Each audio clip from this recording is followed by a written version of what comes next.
అన్నమయ్య జిల్లా పీలేరు పట్టణంలో చిన్నారిపై లైంగిక దాడికి పాల్పడిన నిందితుని అంకాలమ్మ గుడి సమీపంలో అదుపులోకి తీసుకున్నారు పోలీసులు. విచారణ అనంతరం నిందితుని తిరుపతి జువైనల్ కోర్టులో హాజరుపరుస్తున్నట్లు తెలిపారు డీఎస్పీ కృష్ణమోహన్. ఇలాంటి ఘటనలు పునరావృతం కాకుండా ప్రతి ఒక్కరూ సామాజిక బాధ్యతతో వ్యవహరించాలని సూచించారు.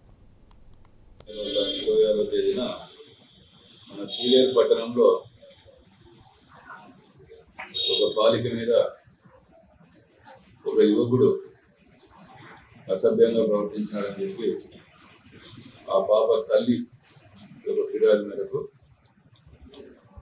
పీలేరు పోలీస్ స్టేషన్లో 19వ తేదీ రాత్రి ఒక పోక్సో కేసు రిజిస్టర్ చేయడం జరిగింది.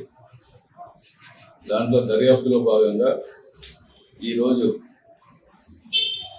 ఆ బాలుని ఎవరైతే ఈ రకంగా లైంగిక దాడికి పాల్పడినాడో పాప మీద ఆ బాలుని ఈరోజు పీలేరు మానపల్లి రోడ్లో గల అంకాలమ్మ దగ్గర ఈరోజు అరెస్ట్ చేయడం జరిగింది.